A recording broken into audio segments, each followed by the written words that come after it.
Daily Detroit is brought to you by the community. Support our work at patreon.com/dailydetroit.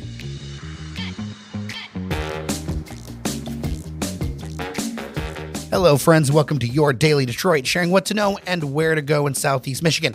Recording from our beautiful studios at Techno in the Paris of the Midwest, Detroit, Michigan. I am J.R. Stays. I am back on the air as my voice has mostly returned. It got beat up between Mackinac, Pride, everything else, and helping me get through it all and enjoy the stories of our beautiful city is none other than the Prince of Brightmoor himself, Norris Howard, back again. That's right, Westside's very own. We back in here one more time, and lovely to talk to you all today. I wanted to ask you about a theory of mine. All right, let's get it. Now, I know you are from the West Side. I am You claim the West Side. 100%. However, Yeah. I know that you live just slightly east of Woodward. Yes. Do you consider the downtown corridor between the Lodge and like 375 or 75 and like, do you consider that zone is like it a DMZ? Yeah, is it a DMZ? Like a demilitarized zone? Yes. Yeah. Downtown is DMZ. Downtown is itself. And once you get north, actually for me it's 94. Once you get north of, or 75. Once you get north of 75. So you go all the way to East side, that west tight side. definition. I think to my head, No. like the Midtown. middle is all the way up to like at least Grand Boulevard, if not Highland Park. Nope. If you're on the other side of Woodward and you in Midtown, you're on the east side. I would love to hear what people think. DailyDetroit@gmail.com. What is your oddly specific Detroit geography bugaboo? Oh, for sure. That's definitely one for me. Downtown is a DMZ. It's its own thing. All right, we have got 4 things that we want to talk about today. First off, an update to a previous story. We did that interview about I-375 with That's Rethink right, I-375. Was a good conversation. We have updates. Turns out that there is a plan. There is a plan. There's a man, a can, and a plan. Is there a idea of a plan, or is there a plan? There's a plan. So Love it. after community meetings, it looks like the I-375 project is going to be reduced down to 2 lanes in each direction, which is more similar to what some of the Rethink I-375 people wanted. And we have some dates. Initial work will start south of Jefferson Avenue. They're going to be doing some infrastructure work, some sewer work. That's going to be starting this year, fall. Wow. And then starting next year, the closures of I-375. Get ready. And they're going to work south to north until they're done in 2029. Wow. 2029. Yeah. It'll be a real street. The service drive and Lafayette will be open throughout. So I think about that specifically because a lot of people use like the Rivertown Mire. Yeah. Like a lot of people downtown go to that. It's going to be important to get over. Absolutely. So I think it's good that Lafayette will remain open on that. But I am excited to see that something is moving forward, even though it seems like there's still going to be some details are going to have to work out in time. Yeah, no, it's very exciting. You know, progress on this has been slow going previously, and it's been a bugaboo for really a lot of the folks over there in Lafayette Park and downtown trying to figure out what is going to happen with this project. Hearing now that there's some solid dates, work's going to begin, that's exciting. And hopefully we can begin to actually connect downtown to something else. Let's talk about it a bit because we've had a lot of Lafayette Park thoughts, but honestly, I think you can see this from your window, can't you? Sure can. I think it's great. Listen, I think part of what kind of makes downtown feel so separate from everything else is the fact that it is cut off on all sides by highways. So I think the more you can kind of either hide that with caps as they're conceptualizing for 75 or complete fill-ins and restructuring as they're doing with 375, I think that's a fantastic thing because you go to other cities and towns and downtown just kind of, there's a continuous thing. It kind of bleeds outward. You know, you have a solid downtown, it kind of bleeds outwardly where the buildings just subtly get smaller instead of literally falling off a cliff and now you're just in a neighborhood. I think that the physical infrastructure that crosses Detroit hurts some of the comeback. I know a big push has been, well, more stuff in the neighborhoods, more stuff in the neighborhoods. We're a giant suburb. Well, yeah, and you've got so many roads that are so large, and there's so many gaps. So I was rolling down Forest the other day, and there are blocks and blocks that I remember houses being on. Like my mom's side of the family is East Side. This is our old family's old part of town. And it just blocks and blocks a blank lot. And I was sitting there going, wow, there is still so much to do. So I understand that reticence, but then I also see some of the huge roads. Like, you know, there's plans to like do more with Gratiot, to do more with Jefferson. It has to happen. Yeah, you got it has to happen. It can't just be these wide, like these roads are so wide, you could land planes on them, I think. And it creates like physical separation.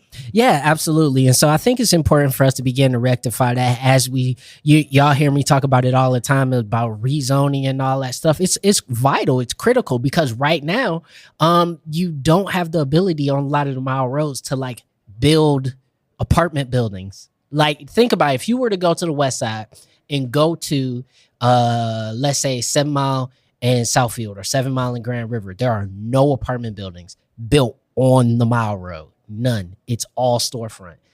That could easily just be, you know, retail at the bottom, you know, some 401s. Easily, right?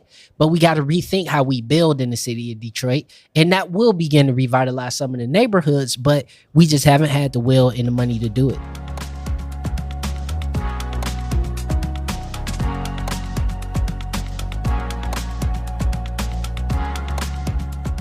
We have news on the Robocop statue. Oh, one of the big stories of the decade. This is from the Detroit Free Press. Credit where credit is due. They've done some good reporting on this. It looks like the 11-foot tall, 3,500-pound bronze statue is going to go to Russell Street and Erskine in Eastern Market. We don't know exactly when. They hope for the fall. The Eastern Market folks need to raise another $50,000 to prop this thing up and put it in place. This is something that's kind of wild for me because when I covered that this statue was happening, I was working in an office at Erskine and Russell. And so it is a crazy full circle moment that it's going to go out front of the building that I was working in when this whole craziness popped off back with like Mayor Bing and the artists and everything. This is a story that I bring up because when it comes to questions that we get, I would say the status of the Robocop statue is still one of the top 10 questions I get about stuff for Daily Detroit. Yeah, absolutely. Listen, if you're unfamiliar with the area, they got what is that? Mary Bell's over there now, around the old Salatai, where that used to be. So across from Wiggly. That's right. Yeah, Wiggly's Meat Market. That's right. So right there on the corner, really the kind of entrance, if you will, the northern terminus of Eastern Market. So if you're coming off 75 and you kind of turn down Mac, and you're able to come down Russell Street, you'll see it right there. And you know, I think it makes sense, the location, because it is an area that does have like ample parking, and you know, there's stuff over there. So if you want to grab like a little sandwich or something, you can kind of keep it moving without kind of getting stuck in the weekend traffic for the sheds and stuff. I'm kind of glad it's going to be out there because it is my thought that this is going to be a very large tourist draw. Yeah. And putting it in the middle of the active sheds will just create a traffic mess. It will draw people out to see different areas of Eastern Market. And the roads are a little bit wider there. There are some ways to make this work. I don't think residents in the city realize how much people from around the world, as soon as this thing appears on Instagram, people will be booking flights to Detroit. Yeah, it's because I just know how people are. Like I'm not saying that I would, but I know how people are. Now that we've been doing all this stuff on the gram, and the world's different when you post stuff that gets like 100,000 views. Yeah. People will Instagram is the ultimate travel app. Far bigger than TikTok in my mind for people actually spending money. Yeah. Oh, yeah. For actually going and doing the thing. Yeah, you know, they're hoping that it'll be a big draw. And I actually like that it's at Eastern Market. I know some of the alternative spots we're talking about putting in Roosevelt Park at one point. Yeah, well, I mean, you know, that was back when the train station wasn't a thing. Yeah, but even still, to me, like, I just feel like, no, put it in Eastern Market because there was already like other stuff over there to do. And on top of that, it really gets, when I talk to a lot of people who come in from out of town, Eastern Market is a place that actually a lot of people don't venture to as much as I thought that they did from a tourist perspective. And I hope that the hours are different. Yeah. You know what I mean? It's not there's more stuff coming up, but it's aligned to tourists, but it's not. That's what I'm saying. You know what I mean? And I think, with something like this, then, hey, this kind of gives an extra lifeline to everything going on at Easter Market. We already talked about that they're renovating some of the other sheds. So, hey, man, this could be the next, second, third wave of Easter Market, getting some more stuff over there.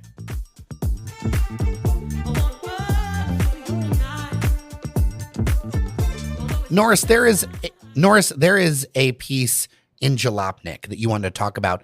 It is titled "The Most Ignored Speed Limit in America is Staying at 55 miles per hour," and it's about our very own lodge. Yeah, that's right. So this is written by Aaron Marquis over at Jalopnik, and I just wanted to talk about it because, listen, we all have been on the lodge. The lodge is a meme in and of itself, not just in Detroit, but for a while over the pandemic, it even got some national meme coverage. And, there was talk of, should we raise the speed limit of the lodge to 70? Because people already drive that on the lodge. And so far, the answer is absolutely not. It's going to stay 55, and nobody knows why. Well, MDOT makes the point that it was not designed to go 70. It was barely designed to go 55. There's no shoulder on the lodge. If you crash, that's it. One of the wildest things in a previous job, somebody called me and asked if the lodge was going to be filled in and used as a canal. Wow. It could be.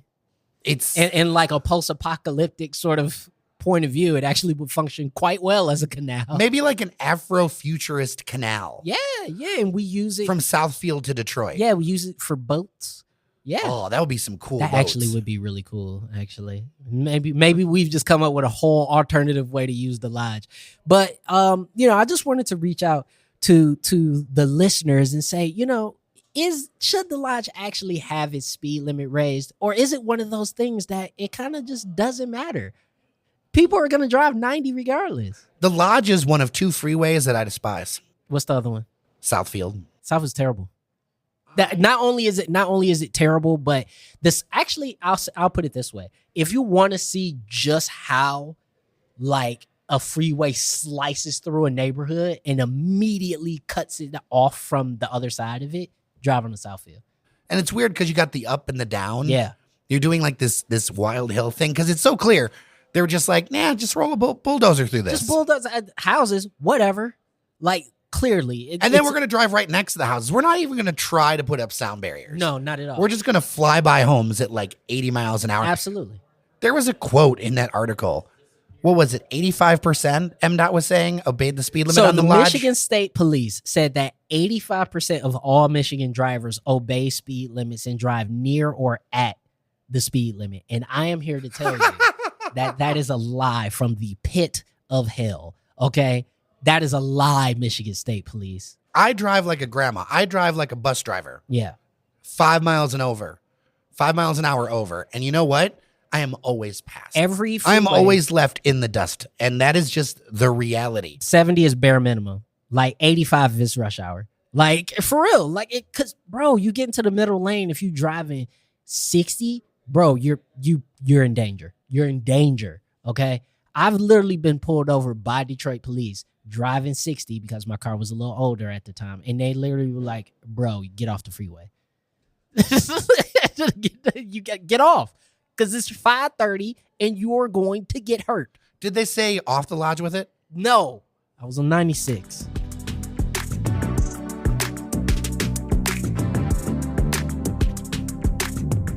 Let's end the show with some feedback. Yeah, let's get it. We always love that. Couple of pieces from Juan. I saw people all over the city for Movement Weekend, yet barely heard about it compared to the NFL draft, which was everywhere, but it's clear the people was only downtown. People are outside on the mile roads.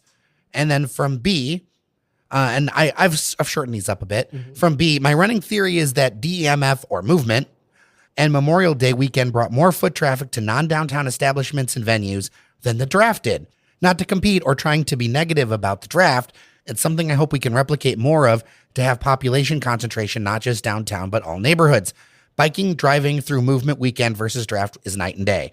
I loved how vibrant and alive even far removed places like News Center felt over the weekend. And to be clear, B put far in like quotes. And that's fair. But yeah, I mean, listen, News Center is 3.5 miles away from downtown. We forget about that. When you go to other cities, 3.5 miles is like 3.5 like subway stops. Yeah. I think about 3.5 miles. You do 3.5 miles in New York, 3.5 miles in Chicago, you're in a whole different place. Yeah, 3.5 miles here is still downtown for most people. And I think we have to remember that. We have to like remind ourselves that about how things are, how much space we're trying to like fill up as far as getting things to be across the city. Oh, listen, if we just took kind of the borders of Midtown, East and West, and filled it all the way to 8 Mile, that population concentration would be akin to Manhattan. That's how big Detroit is.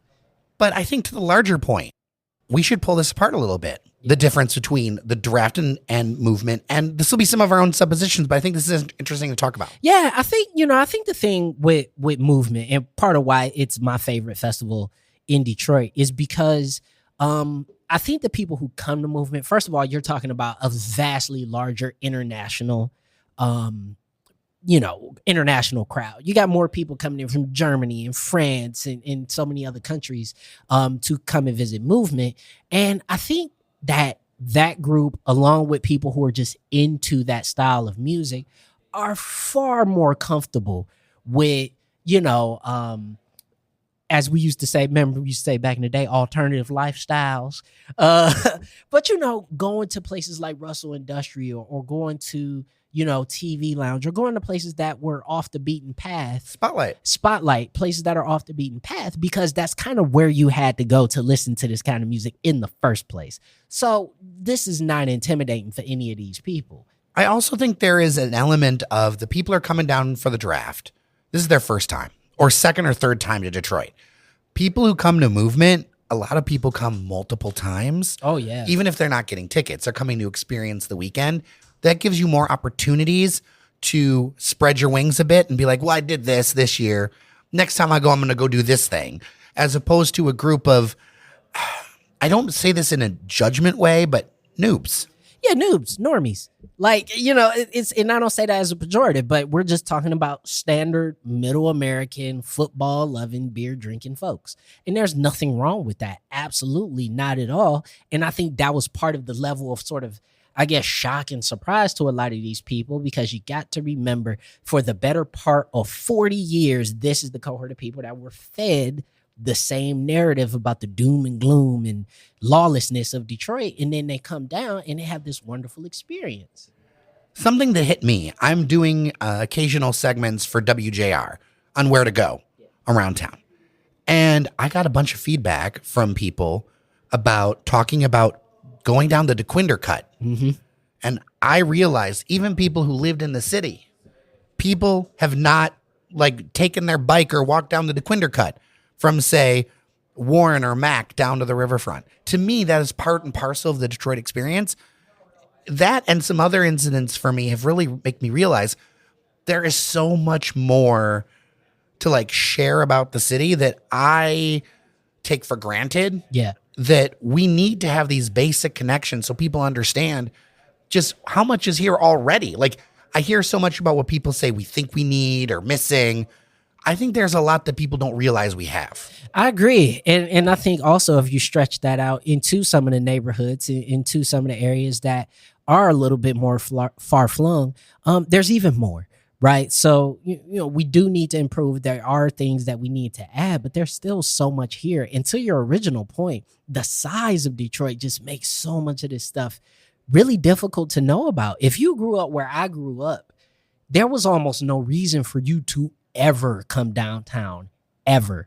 Everything you needed was kind of right up Telegraph and you were fine. You went to visit family in other parts of the city.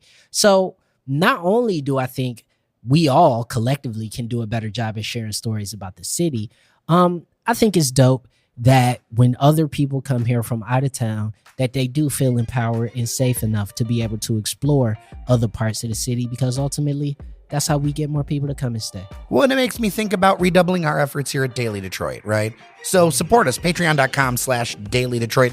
Become a member. Really appreciate those that have recently. It is a wonderful thing. I'm Jer Stays. I'm Norris Howard. Remember that you are somebody, and we'll see you around Detroit.